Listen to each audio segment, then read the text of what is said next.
is Benjamin Okeze Kalu, representing the good people of Bende Federal Constituency. I am from Abia State. Arise. From the hallowed chambers, his voice resonates crystal clear. You say you shared money recently, and I represent the constituency, and there are 360 of us, and all of them are saying we are not feeling the impact. He's the unmistaken voice of Undi Bende and the image maker of the House of Representatives. Swept away houses and roads in communities like Mpa, Umimenyi, Uzita, and Bende. Mr. Speaker, he's a committed, courageous, articulate, and deeply impassioned lawmaker with the plight of his constituents. Joining me now on the political segment is Honorable Benjamin Kalu, who's the spokesman of the House of Representatives. Ben Kalu's mandate gives you first-hand information on the activities of the member representing the good people of Bende Federal Constituency at the House of Representatives, Honorable Benjamin Kalu, as well as his position on national issues. Ben Kalu's mandate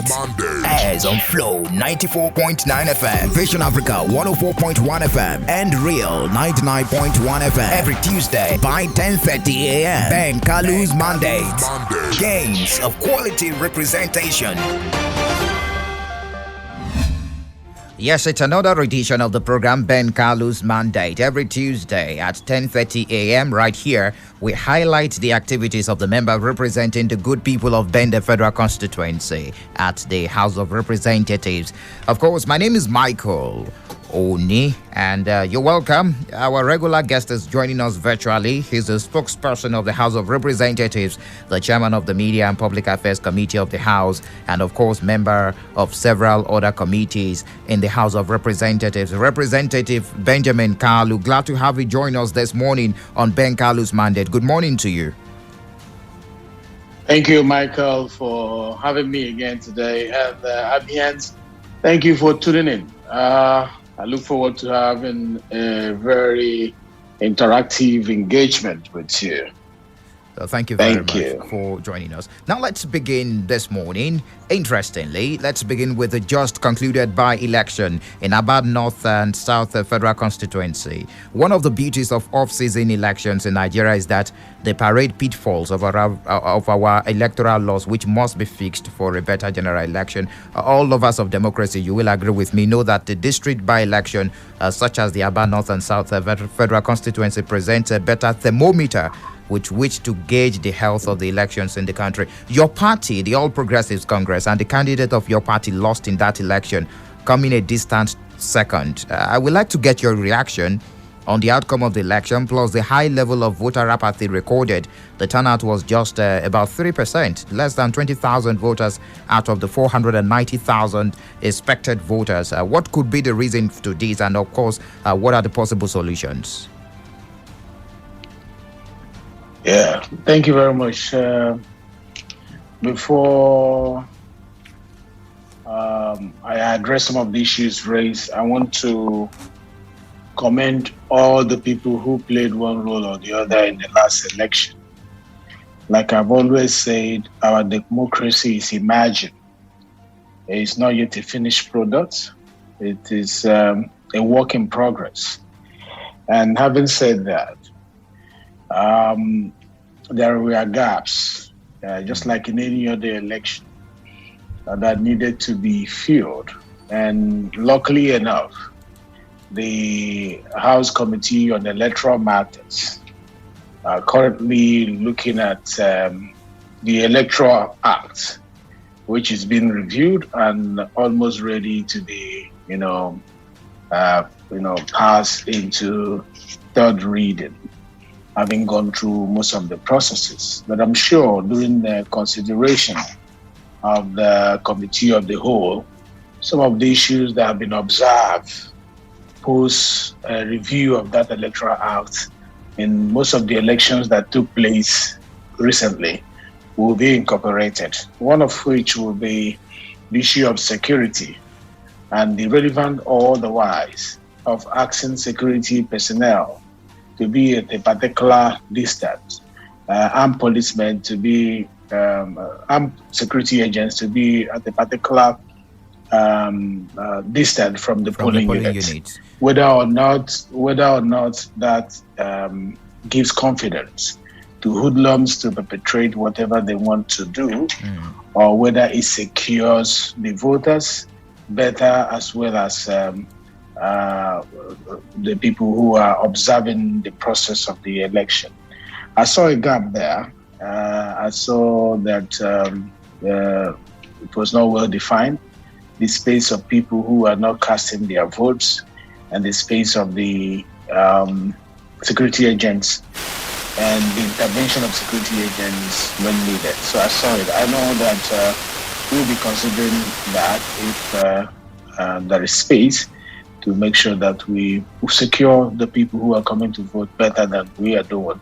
And also those who are the agents of political parties will be better secured than they have been in Nigeria over now. I was there, and I observed from a distance, and I was there to make sure so that there was no violence.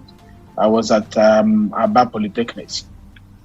I made sure that the people of APC did not join issues that will result to violence in that particular all-important station, because it has 6 polling units in one. And gladly, the confrontation did not result to bodily injury as well as or death.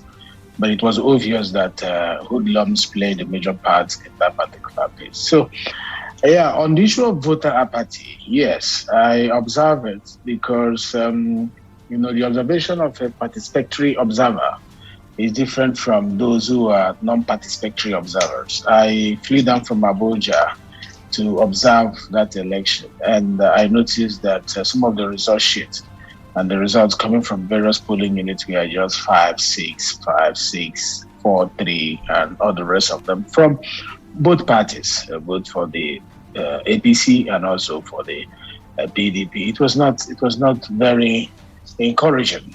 And the question becomes why? Because you said 3%, but I said between 3 and 5%. Was what we saw that participated. That is a far cry from what it ought to be, and it shows that the people are not interested in using their franchise, their rights to elect people into offices. They're a bit disgruntled. And the reason could be found in either the federal government's inability to meet the needs of the people, or the state government's inability to meet the needs of the people, or the local government's inability to meet the needs of the people. And the feeling that, our vote does not count, I'm sure was one of the things that fuel that indifferent and nonchalant attitude towards exercising the rights that have been given to them by the provisions of the Constitution. Should that be encouraged? No, it should not be encouraged. What should be done? Why it should not be encouraged is because if you don't participate in electing those who represent you, don't be the first person to complain about their inefficiency or their inability to bring you down the dividends of democracy. Because you had a choice, you had the right to exercise, and you refused to exercise it. So the office of the citizens of Nigeria is a very big office, and it is high time that people who occupy these offices, that is you and I, begin to exercise their rights, to enable us get real leaders into position. The Electoral College, INEC, they did a good job. I participated in one of their stakeholders meeting, and they say it was their second interactive section. Okay. And I commended the man in charge of INEC, Professor Ilo, the rec. I commended him and his team that, they were making efforts to give orientation, to the people. There's no need for violence, that people should come and vote and all that. They tried to assure people. But I believe we need to do more. The National Orientation Agency has a lot of work to do. They are partnering with INEC to make sure that the principles of democracy and the benefit thereof, that they are well expressed, broken down in various languages to enable people to understand why it is important that we sustain our democracy and why it's important that we participate in our democracy for the greater good of all. So I'm sure if they do that, there will be an increase. That is one side. On the other side is that government should make more effort to make governance less of themselves and more about the people. If you make governance about the people will always be interested in electing those who are going to represent them or those who are going to lead them. So I'm encouraging from the local government to the state to the federal government, the representative, House of Assembly members, let us reflect, that people element in our leadership. If we do that, people will have more confidence in us, and that is why anytime we call upon them to come and cast their vote, they will be there to give our vote. And to the people, it is important to note that whether you come out or you don't come out, the election will take place. And if you refuse to come out, you are the one losing. I encourage you next time to participate in elections like that. Okay, let's talk about the outcome of the election as far as your party is concerned, the APC.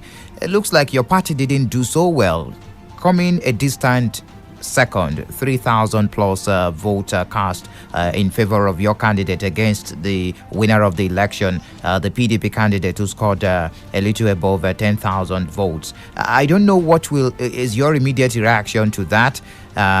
Do you think it will affect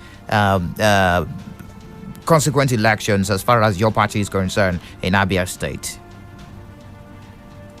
Well, it is important to note that this election took place within the space of about a month or thereabouts. From the time the position was announced to be vacant to the time the election was, primaries were conducted and the election was done. So it was such a short space of time to put all the strategies in place and galvanize, support base to be able to make a big impact in a state that is under the control of a ruling party in the state.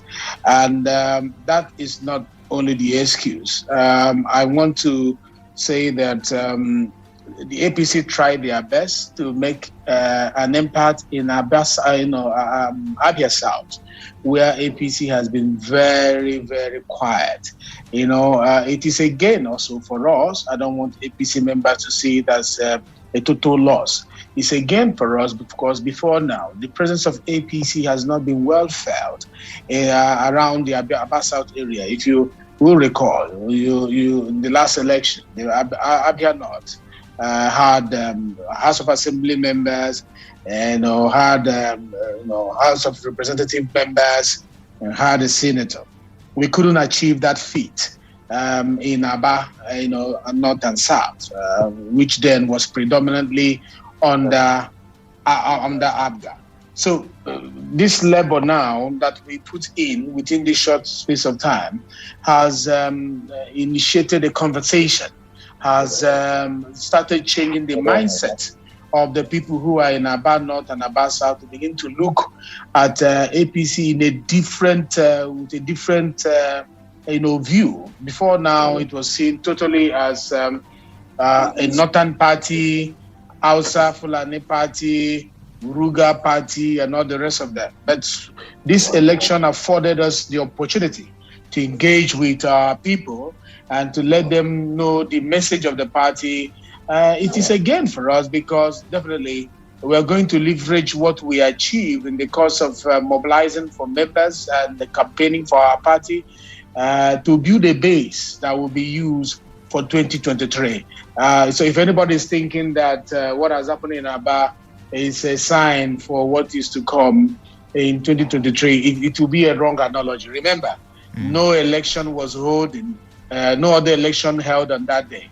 It was only that singular election. And a governor that has so many commissioners, so many local government chairmen, so many special advisors, over 3,000 to 4,000 people advising him all across the state, House of Assembly members who are strong politicians. You don't expect them to sit folding their hands. So all of them were emptied in Aba. And they came there to support the governor and also the party to make sure that they took the win on that day. So what we have done is to show the spirit of good sportsmanship by ensuring that our candidates immediately offers a congratulatory message to the winner. All of us were instrumental to that, and I'm glad that it was achieved. A press release was given the following morning, before 24 hours, congratulating him and assuring him that he was not going to court. Unlike what some of us are passing through in Bende, you'll be shocked to know that PDP is still taking me to court up to today. They have gone to tribunal and I won. They went to appeal and I won. They went and used a pseudo person to go against us in court again on other issues, and they are fighting to join the suit as we speak to you now. Just for an election that took place 2 years ago and a tenure that is going to be elapsing in 1 year plus, PDP is still fighting. It ought not to be so. We have shown them example that just like I did with Nena Ukoeje, my good sister, I never took her to court. In 2011, we fought the election, and after that, I congratulated her to go on. And in 2015, the same thing happened. I never took her to court because it's very distracting. She wouldn't have been able to achieve what she achieved. She wouldn't have been able to be calm in her spirit to focus on her job if she was dragged left, right, and center going to court. And this is what we should learn in politics, that people might call you weak, people might say you don't know what you are doing, but the greater good of all is better than your own selfish interest. If you don't take the other person to court, it doesn't mean that you're weak. It means that you understand that this governance that you want to be involved in is not about you. It's about the people. If you don't win today, you will win tomorrow. I went through my own process for 17 years. I went through primaries the first time. I went the way it went in 2001. I came back 2001, 2002. In 2007, I allowed my brother PC back to go because he's an elder statesman and I respect him a lot. And then 2011, I came, and they said I came second. I never took her to court. I had a law firm that could have done that, pro bono without charging any money, being a lawyer. And I did that in 2015. And this is the spirit that I commend in Mascot for accepting to give this congratulatory message. It shows a good step in the right direction, I must say, and other people should copy that. Okay, now many persons will be asking a very pertinent question here. Even though you have grievances and you have evidence that your election was rigged, are you saying that you should accept defeat in the face of some of these electoral malpractices that we've witnessed in the past? A strategic thinking will have you do a proper analysis that shows that litigation will take you about 6 months in court. How many days do we have to finish up this tenure? We have less than 1 year, couple of months. So if you spend 6 months in court, by the time you are coming, the next budget has gone. So you don't have any budget to influence to attract dividends of democracy for your people. Okay, you finally win the tribunal or you win the appeal, and then you are given the position. 1 year you are out of that office, and they will count it for you and say, yeah, you have been there before. What did you do? You are not going to give them the excuse that, I was only there for 6 months or 1 year. No, neither is the fact that you are there going to be influential in deciding whether you are going back there. It's the people that decide. It's the people. Like here, we are. For me, I'm at the mercy of the people, the vote of the people. I totally rely on the vote of the people. Nothing more than that. And all you have to do is to fight for dividends of democracy, bring it to be present before the people, and depend on them to have you re-elected. 6 months in court and having maybe 1 year, 2 months to be able to round up, honestly speaking, is not. And remember, after that 6 months, elections process start. Nobody does the legislative work effectively when the election primaries and all the rest of them start. So what time is he going to have to do the job? So strategic thinking, whether it went good for him or bad for him, whether it was manipulated or not manipulated, strategic thinking will have us as leaders of the party encourage him not to go to court because it will be a sheer waste of time. All right. Even if he wins. Let's move on now so that we can have a lot of time to take calls and get reactions on the program this morning. There was a conference that you were selected with Senator Ekweremadu, the international conference organized by UNIDO, that's the United Nations Industrial Development Organization, the EU, the European Union, and the Pan-African Parliament. What is the conference all about? Yeah, before I go into that, I would like to also push a word across to both the winner and the loser. Okay. Because since we're leaving that discussion now, for the loser, you have not lost. You have played a role in making sure that we expand the horizon of ABC in Abia South. And that credit goes to you for laboring with your team to make sure that we penetrate the message and the manifesto of APC in that part of our state. To the winner, if you are coming here, you have to come with the mindset that once you are elected, we don't talk about party. That is why you see people like me, I work across board. I work with Darlington. He's my very good friend at the National Assembly, Honorable Darlington. And I want him to succeed. I work with him to succeed. He will tell you this. He also wants me to succeed. He works for that to happen. The same thing with Solo, my very good friend as well. All these are from PDP. Chief Abonta will tell you how much I have assisted in one way or the other and how much he has also assisted as an old parliamentarian. And I can go on and on. Some that just join us, the same thing. There is no division when it comes to the parliament. We are one body coming from Abia State, looking for how we can develop our state. This is the mindset I want him to come with so that we can partner for me, what matters is how much do we give to our people, help our people. I don't care about the colors of the party. Let us help our people because a person who is PDP today could be in APC tomorrow and vice versa. What matters is that we were same people before we joined politics.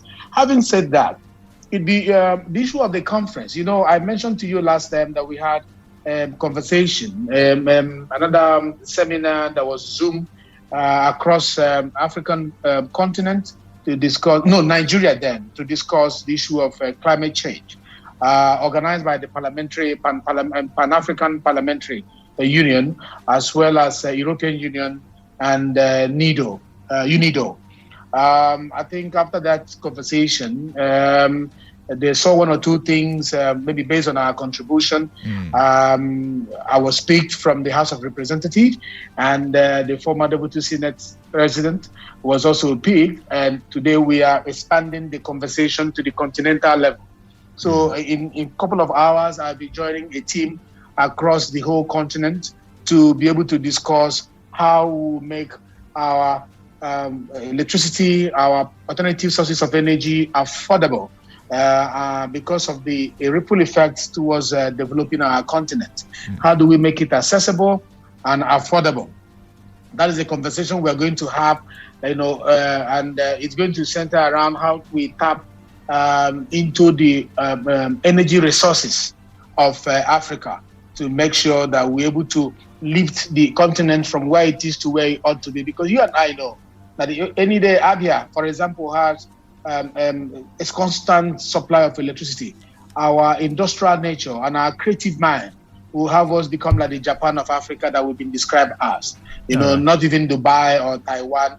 We're going to be very good in innovation because we are good in innovation, but the engine that helps us achieve it, which is electricity, which is energy, is not there. So this is the kind of conversation we're going to be having. And let me tell you what they're going to take up from this kind of engagement. Somebody will ask, how does that concern my constituency?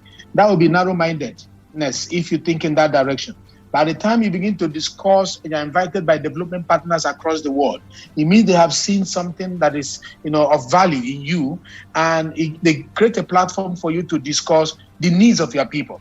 And so when it comes to execution time, it is the needs of their people that you'll be projecting first. It's the needs of Abia that will project first when opportunities are given for stakeholders like us at that level to be able to make a contribution. So that will be happening around 3 o'clock, and in some countries 2 o'clock, any moment from now. Interesting. Now, if you're just joining us, you're listening to Representatives Ben Kalu, of course, Benjamin Kalu, the member representing Bende Federal Constituency at the House of Representatives. He's the spokesperson of the House and also a member of several other committees, of course. And this is Ben Kalu's mandate. It goes on radio every Tuesday from 10 a.m. Now, let's look at some other issues.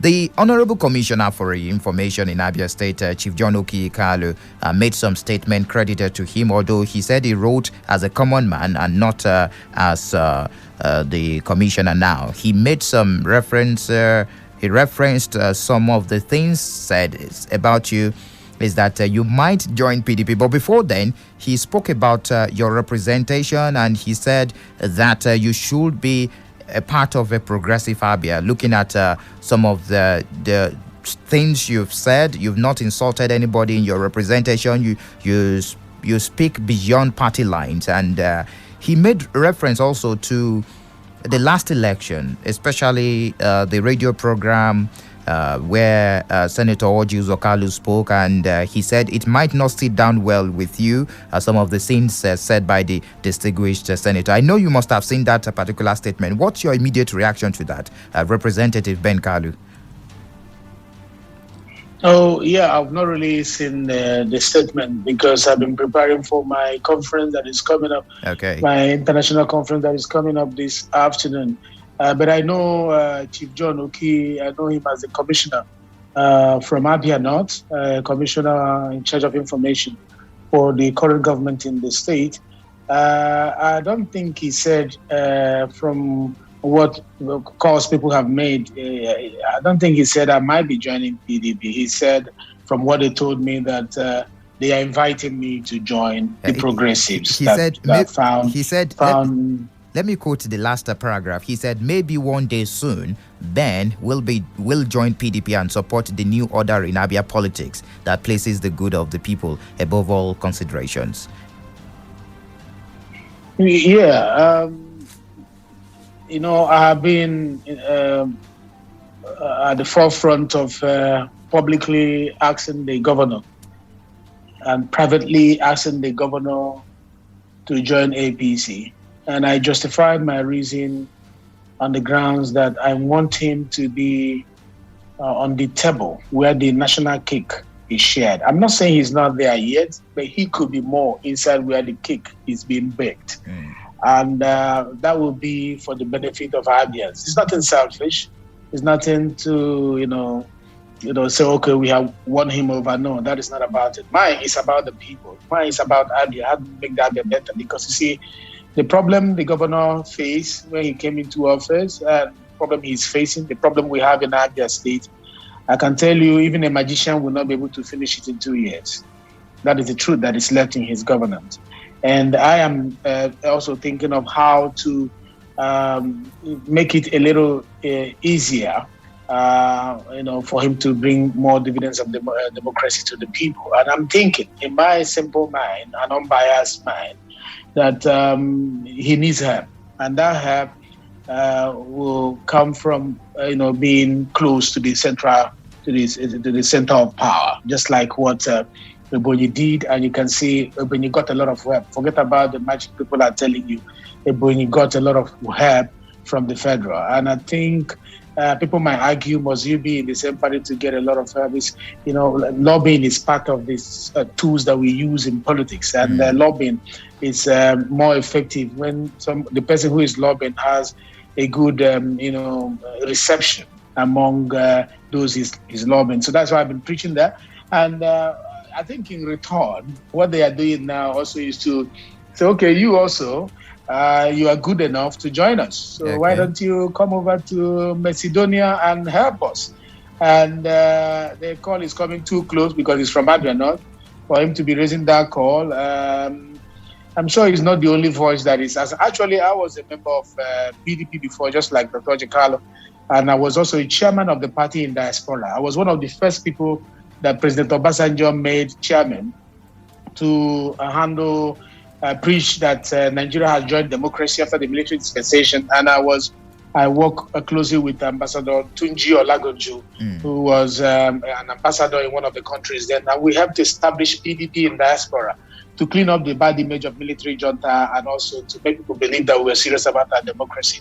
I also serve as a local government chairman, transition committee in Bende under the platform of PDP then. I also ran for the first office as a member of PDP when I did my primaries before we joined PPA. And the governor that is there today, it's a family member in politics with me, just like Erondu is as well, and a whole lot of them, PC Onyebu, PC Mba, I would not fail to mention this people's name, and a whole lot of them in the party at the moment. We all were together, and it was one family. That's why I refuse to see colors of party when we interact. So whether or not I will join PDP, it's also dependent on whether or not they will join APC. So we'll keep it going, and the conversation will keep. It will keep going. Let's see. With time, you never can say never for them joining APC. You can never say never for us, all of us being in one platform one day. But what matters most is that we need to work together to develop Abia. We need to work together to develop Abia. Representative Ben Kalu, let's move beyond politics now. We've talked a lot about politics. Let's talk about bills and motions from the House of Representatives.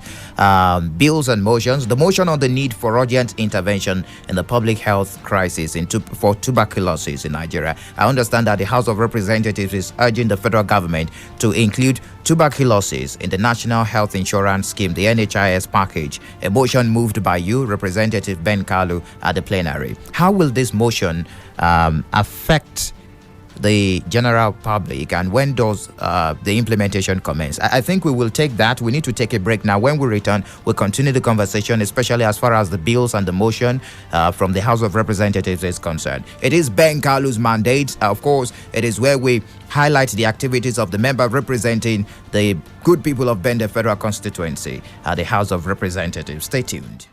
Is Benjamin Okeze Kalu, representing the good people of Bende Federal Constituency. I am from Abia State. Arise. From the hallowed chambers, his voice resonates crystal clear. You say you shared money recently, and I represent the constituency, and there are 360 of us, and all of them are saying we are not feeling the impact. He's the unmistaken voice of Undi Bende and the image maker of the House of Representatives. Swept away houses and roads in communities like Mpa, Umimenyi, Ozita, and Bende. Mr. Speaker, he's a committed, courageous, articulate, and deeply impassioned lawmaker with the plight of his constituents. Joining me now on the political segment is Honorable Benjamin Kalu, who's the spokesman of the House of Representatives. Ben Kalu's mandate gives you first-hand information on the activities of the member representing the good people of Bende Federal Constituency at the House of Representatives, Honorable Benjamin Kalu, as well as his position on national issues. Ben Kalu's mandate airs on Flow 94.9 FM, Vision Africa 104.1 FM, and Real 99.1 FM every Tuesday by 10:30 a.m. Ben Kalu's mandate, gains of quality representation. To include tuberculosis, of course, in the National Health Insurance Scheme package, the motion moved by you. How will this motion affect the general public, and when does the implementation commence? Thank you very much. The truth is that I come from a federal constituency that established one of the first tuberculosis center in Nigeria. And it is found at the leprosy center as well in Uzuagale. And I have come to realize that Tuberculosis Day, which is 24th of March, is not really celebrated the way it's supposed to be celebrated, because people are not aware. People are not aware of how many we are losing. I'm having echoes on this line, please. People are not aware of how many people we lose every year to tuberculosis. And we lose about 127 people from tuberculosis almost every year. And it's killing people, and some of them is one of the diseases that when you have HIV, it shows up, and one of the killers, when you have HIV. And we are paying attention to COVID as it is now, which is very, very good. But in addition, we should do more for tuberculosis. Many people don't have information about it.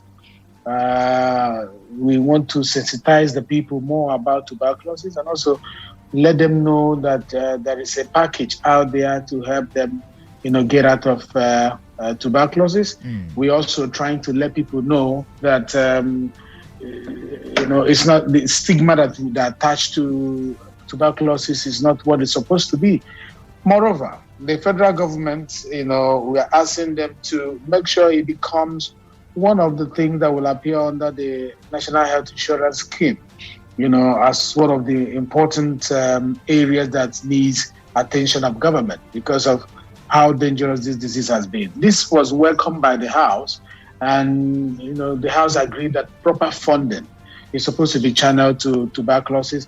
If that funding comes, I can assure you that minimum primary health care services will be more affordable on issue of tuberculosis around the country. Centers like what we have in Uzuakoli will be more, funded to, take care of the needs of the people. So that was why I moved that motion, and I'm happy that the House embraced it, and the global community, they are very happy that the Parliament is actually interested in making sure that tuberculosis become some of the things that we put on the front burner. Interesting. A particular bill brought smiles to my cheeks.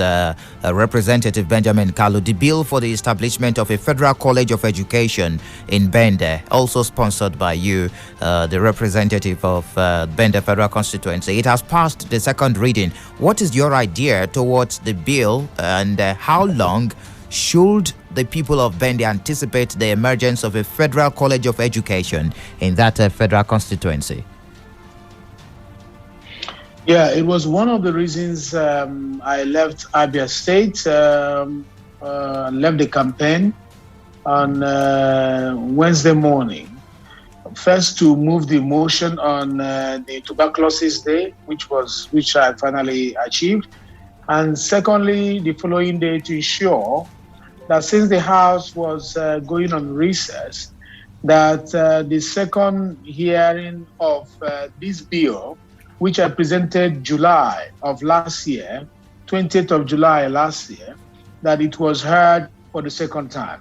And for some people who understands parliamentary practice, once your bill scales through the second hearing, it is as good as done, because if they don't want it, they will kill it at that second hearing. So I did my best to lobby the big players in the National Assembly. I lobbied the senior colleagues and made them see the need for us to apply the provisions of Section 14 of our Constitution with regards to federal character, which goes beyond, offering opportunities equally among the people of Nigeria. It also it goes into project positioning, project localization, around the country. My argument was that, Bende has not gotten any federal institution since its existence, and it's unfair to us because Bende is supposed to be about 3 to 4 local governments. It's the undivided local government since 1976, and it was high time we gave the people of Bende what was due to them. And I believe that education, which is one of my primary concerns in my manifesto, should be one of the federal institutions to bring to Bende. Yes, I've brought the immigration that they're almost finishing their building, but I know that the ripple effect of having an education institution in Bende, what it will do to our economic growth. The ripple effect on our economic life will be massive. It will increase the human traffic around the federal constituency. It will, spring up other businesses around the federal constituency, and beyond, training a pool of teachers that will help give quality education to our university, in our education sector, our secondary schools, and all the rest of them. Because of the brain drain that we are suffering, it will afford the people the opportunity to, enjoy development that will, be a ripple effect of this institution being around us. And then, how long is it going to take? Yes. The whole 9 years of lawmaking is after this level now to go to the committee. But I've also spoken to the committee to make sure that they speed it up. And because of my good relationship with some of these committees I belong to, I'm not a member of tertiary institution anywhere, but I have a good relationship with the leadership of that committee. So I spent my time lobbying them during this last visit before we shut down, and they assured me they were going to prioritize on that particular bill. And if they do that, it means that public hearing will be happening soon, when I will bring in traditional rulers from the federal constituency. I will even appeal to the governor himself to come, because it will be a blessing for this to happen under his tenure. I'll ask the governor to join us and the Commissioner for Education to join us, and also some teachers union in Bende to join us, and other stakeholders. I've already started building the stakeholders administration list that will incorporate the youth, the women, all of them. I will bring them to Abuja for them to come and make a presentation on why we need this. It is on the strength of that public hearing and what will be analyzed that will help us, pass it into a bill, third reading, and for it to go for concurrence at the Senate. And at the Senate, I'm going to lobby the Senate Chief Whip, which is Dr. Kalu. He's already part of what we are doing anyway. He already knows that this institution is coming. I'm also going to go to the former governor of Abia State, Dr. T.O.G., whom I also have a good relationship with. And I'm also going to go to Senator Baribi, whom I have visited as well. Like I said, my own type of politics, I network with all these leaders because they have earned it. They have earned our respect, and having been there, having served the state. So when the purpose of keeping this relationship is when it comes to something, all of us will synergize together to build the state. They will not run away from me, or I run away from them. If they have anything that will pass through the house, I'll be able to push it across in the house because I have a strong voice in the house, and I'm sure they do have strong voices in the National Assembly, especially the Senate, and I'm sure they will help us do this. It means if all pulls through, then the federal constituency will be having a federal house of a federal college of education. Apologies for that. Now, let's talk like about an university. Yes. Let's talk about your constituency, Bende Federal Constituency, quickly, just before we throw the lines open. The constituency you represent and some of the dividends of democracy enjoyed due to your representation. I remember the last time you spoke about distribution of educational materials to schools. What materials are being distributed to which schools exactly? How will it help with learning? And of course, use the opportunity to talk about other projects in Bende before we throw the lines open this morning. Yeah, the honest fact is that I love my people. Yeah, I'm passionate about my people, and that's the truth. You can't take anything from me. You can't take away that I'm people-oriented. I love my people. People in leadership have access to some of these things, and you can convert it to cash and become rich and drive better cars, bigger cars, build new houses, build hotels, and all the rest of that. But you see, I did not come here for money. And I came here for the people, and that's the truth. I don't care how anybody feels about it. I didn't come here to be rich. I had some people say that I'm one of the poorest House of Rep members. I don't even care about how I'm described. But if the people are rich, if I'm able to impact lives, that is what matters to me. So I'm very happy that maybe I have received their own badge of beautiful seats, beautiful tables, even for the students and also for the teachers. I'll be handing it over in no distant time. They're about plastering and painting their houses. We'll use that there. Also, it was amazing to see the huge number of seats and tables and other materials that arrived just last week, from Abuja for Uzuakoli Girls Secondary School. As you are aware, I'm renovating that school. I'm making it look better, and it's one of the biggest ones we are renovating. And we have gotten beautiful seats and beautiful tables that is going to make that place that we are renovating look modernized. Uzuakoli people are going to be happy because they really voted for me as well. In Ikwishi, they were out there for me. And I believe when they see this, I've shown some of their stakeholders, and they were happy with that. And very soon, we'll be going live whenever we go to distribute this for Nigerians to see that House of Rep members are really people who care for their people and people who want to make the life of the people they are representing better. So we have done that. Most of the schools are at the final stages now. They are racing against time to finish up on the target that we gave to them. But I'm happy with the work so far. Time will not permit me to list all of them, but there are in total about 12. And for schools, boreholes, they are going on. And other distributions that we have put together, we are pushing. And like I said, but I am very, very optimistic that God being on our side, their major project will be starting soon. And I say so because they are the biggest in Bende, themselves and Etem. And also, we have also packaged some things for Etem, which I don't want to mention now. Very soon it will be coming out with NDDC.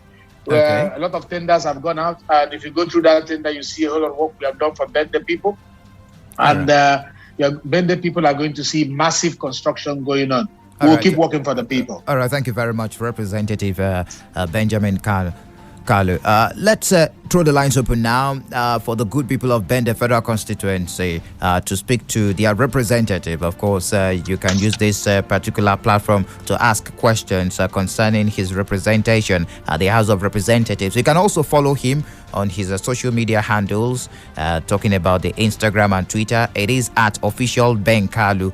At official Ben Kalu. That's both on Instagram and also Twitter. The lines are very much open now. 0808 182 6949 or 0811 605 2949. When you call him, please go straight to the point. He's listening to you. Thank you very much. Hello, good morning to you. Good morning, Mike. You're welcome. Thank you. Good morning, Honorable Benjamin Kalu. Good morning. Go on. He can hear you. Yeah. Okay. My name is Uwakwe Chidebere. I'm representing from a in Ben, the LGA. Honorable Ben, I really appreciate you as my representative. Secondly, there were some certain things you said about litigations and all that. Yes, I agree with you. If we can be able to do this, after the election, we focus on governance instead of going to court and distracting the person that has been elected. It will be very nice. For instance, my representative, the past election that was held, the local government election that was held, up till now, the APC man has been taking the council board to court. Is it the way to go? We have only 2 years in the local government. Can't you allow him to work for the people? Not after 2 years now, you will say, you see, PDP was unable to deliver anything and the like. I believe you can be able to use your veto power to tell your party man to allow this man to work for the people. It is for the interest of the whole Bende, not for the interest of the PDP as a party. Yes, when it comes to who will defer to where, I believe your wonderful representation and looking at the kinetic governor that we have in Abia State, I believe you coming to PDP will be a boost to what Governor Pazu is doing for Abia State and also for the Bende. I believe also. All right, quickly wrap up your thoughts, please. Yes, my brother. Your representation should also touch the lives of the people of Okpereni. We have a lot of schools to be renovated. I talked about the road while you were campaigning. You gave us a promise. And I believe you can equally do something. All right, thank you very much. Let's allow others also. Did you hear that Representative Benjamin Kalu? Yeah. Okay, great. Did he say his name was Professor? No, he said Uwakwe Chidebere. That's his name. Uwakwe Chidebere. Thank you, my constituent. Always a pleasure to hear the voices of your constituent. Thank you. It means that you're following our activities. Yeah, on the issue of going to court, you see, like I rightly mentioned, PDP has not been able to advise their own candidates to stop dragging me to court. Like I said, he dragged me to tribunal. He dragged me to appeal, and I won. I won the election fairly with large margin. I won at the tribunal without seeing the judges. I won at the appeal without knowing who decided my case because I was not there. He has used a third party to drag me to court for something that's supposed to be pre-election matter, and people don't know this, and costing me a whole lot of distraction, if not because I'm a highly focused individual. What my opponent in the last election has done so far was able to divert my attention from representing the people. So, as we speak now, he has paid SAN to allow him to be joined to the matter, and the matter we cannot speak about it because it is sub judice. But this message you want me to take to somebody who participated in the last local government election, can you also take it to people who are currently 2 years after still in court? That's what I have to say there. All right. What's going on? I keep my word. I document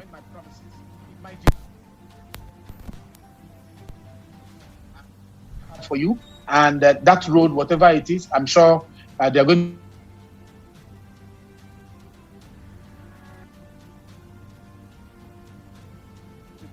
I don't care if I don't have any money in my pocket.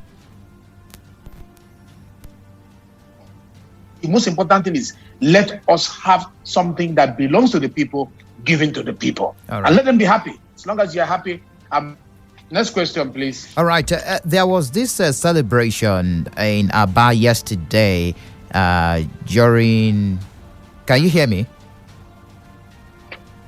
Yes. Yes, great. There was this celebration yesterday in Aba, of course, on the heels of the election, the outcome of the election, and the celebration was more like against your party and against the leader of your party, Senator Orji Uzor-Kalu. I don't know what will be your reaction to that. In fact, it was said that during the celebration, some threats were given that it will be taken to Abia Central and Abia North Senatorial District. I don't know what will be your immediate reaction to that, Representative Benjamin Kalu. I don't know who celebrates wearing black and black. I don't know. Celebration's supposed to be in white because you're happy. You won an election and you're wearing black. You won an election and you are casting aspersion and throwing tantrums and I say we are going to war. The people I saw there, they are my friend. Ginger is my friend. We started together for a very long time. Darlington is my friend, and a whole lot of them. Erondo, my very good friend. I was not happy seeing them doing that because they are bringing a very bad name for the governor. There's a way this politics plays in the nation. You have won an election, you've made your point, you've made your voice have been heard, and if you now drag the image of another set of people in the name of protests and threatening that you're going to go to Central and you're going to go to the North, you are marking Abia State to become a security alert. The security agencies are watching and the messages that are coming to Abuja here. And it's not for the good image of the governor.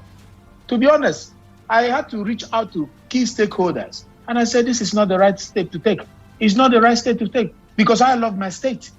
We cannot appear as hooligans in the eyes of people who are watching us, globally and also nationally. You cannot destroy also the leaders and the major stakeholders of the state. Let me tell you this. Orji Kalu may not be a saint, but there were some good things he did when he was governor. Governor, Dr. Tigo Orji, may not be a saint, just like Dr. Orji Kalu, but there were a few things they did. Dr. Kezi Igbazu is not a saint as he is now. He'll be leaving office maybe in 2 years. So you mean that any of them that leaves office will start insulting them, having given their 8 years to serve the state? Jesus Christ, if he was the king of the world, they would have seen something to blame him. No matter how good he was, do you know that the siblings of Lazarus, they were blaming him for coming late? Even though that they knew that he was going to raise up Lazarus, they were blaming him. Why did you come late? If you had come early, my brother would not have died. The question was not whether he was going to raise Lazarus. It was, why did you come late?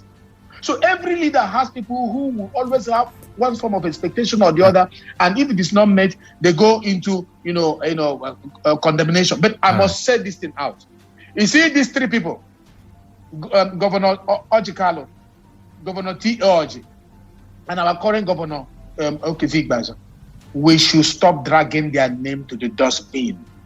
It doesn't make them look good before their mates across the nation. These are the ones, the elders are the ones we invite to the negotiation table when we need something done in our region. If we end up, messing up the names of our leaders, who are we going to present? They will now call the people who are wearing black and standing on the street. We need to get more reactions on the phone line. Excuse me. Now that you raise it, I need to sound it very clear. If you really love your governor, if you really love Abia State, that wasn't the best step to take. You're supposed to jubilate, do a street party, rejoice. Yes, Abba has gotten it. Everybody will clap hand for you. It will even help us to entrench our democracy. Do the street party. But to start threatening and start warning a former governor, I will not do that to any of the former governors. I have never insulted any of the former governors. Orji Kalu taught me never to insult any man that is in power. Whether you have worked with him or you are still working with him, as long as the man has been in power. And that's the same mentality that Kezi Igbazu has. He's my friend. I say it openly. People want to cut my head, but I don't care. And he has that same mentality. He has never insulted Orji Kalu before, except this election when they started joining issues. Never. Even when Dr. T.O.G. was governor, I never saw him write one piece. And you know, he's a good speaker, he's a good writer, he's educated, he's an intelligent man. He never used that gift to write against Dr. Orji Kalu. Why are we trying to make the state, I think we have a state of hooligans? You have won an election, go and jubilate. And we are supposed to work together to build our state. If you go now protesting against Dr. Orji Kalu, another person will pick up placard, want to protest against T.O.G. Another person will pick up protest, you want to protest against Governor that is sitting there, Ebisike, and then our state will become a red alert state. And before you know it, everybody will be embarrassed. Is that what we want? I heard they are threatening to come to Central. Anybody who comes to Central is a hooligan. Anybody who brings protest to the seat of power is a hooligan. Anybody who dares to come to Abia North, they are coming to well, you know that people like us are there. You dare not. Right. I say it with very big respect for the governor. I know the governor is not supporting this. I know the governor will never support this. I know it. So those who want to do to impress the governor, no, allow me to finish. Those who want to impress the governor by doing this should desist from it. If you want to come to Abia North, think twice. Because some of us are not as gentle as we look. You will not come to Abia North and insult our leaders. Just like I will never support anybody insulting your leaders. I will never support anybody insulting the leaders in Abia Central, and it should be like that. I'm not saying any of them is a set, but let's give respect to whom respect is due. I have never insulted Dr. Ebisike on the radio, on newspaper, on Facebook, or anywhere, and I will never do it. I never did it to Dr. T.O.G. Not because they were sent. I can give you history of reasons why I'm supposed to insult any of them, but I refuse to do that. Tomorrow, who knows who will become the governor? And then tomorrow, other people will start insulting you. And no. Let's not go there. I'm very passionate about this. We should stop doing this kind of thing. It is totally unacceptable.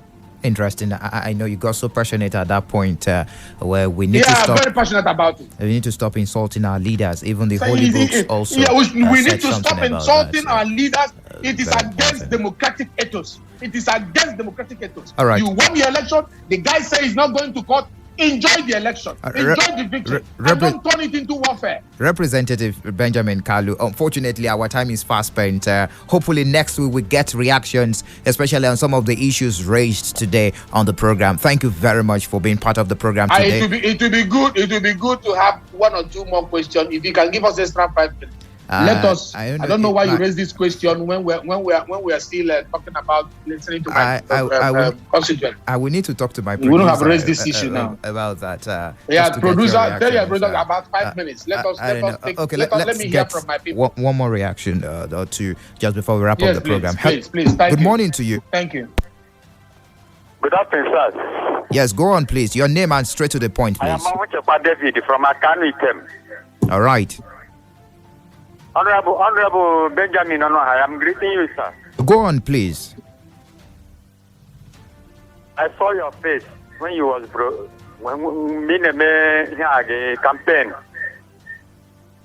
I am David Amuchepa from Kalu'S. Him na rogebo. Oh, him chore roge. Gazien. Me he kwesiri me.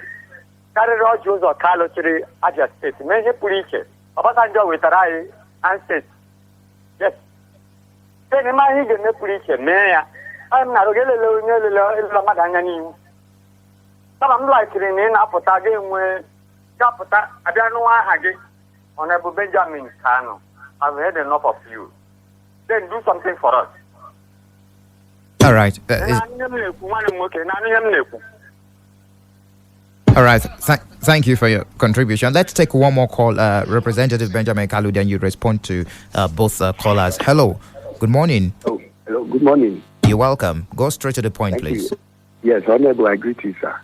My name is Godswill. I come from Umahia. All right. I'm from Amoji Meni in Ben, the local government area. Honorable, as I'm talking to you now, there is no road leading to Amoji. The bridge has collapsed. Finally, I can no longer go to my village. And I am from your constituency. Look into that. Amoji Imeni in then the local government. We thank His Excellency Dr. Kalu for doing that of Amoji Lodu. come to our rescue. Amoji Imeni, Amoji Imeni, Amoji Imeni. All right. Thank you very much for your contribution. Now he can respond to those calls. Did you get that? Yeah, quickly, I didn't get the first one. I can't know very, very well. But the Amoji Imeni, I have a road that is coming up there. It will cut through your 5 communities. And it was to build the bridge. And it's also going to help the state government finish up the bridge they are trying to do with the local governments there. I've already captured it. President has approved of it. And it's a huge project. It's going to be about 11 point something kilometer. And it's going to go around some of all those areas you mentioned. It was the first motion I moved in the House. I understand your pain. I know what people are going through. Amoji Meji and some of those communities there, I didn't come with the paper. I would have just mentioned the 5 communities it will go through. Be very expectant and be praying for us. And then Akano, I didn't get Akano. Akano, I know we have some projects coming up there.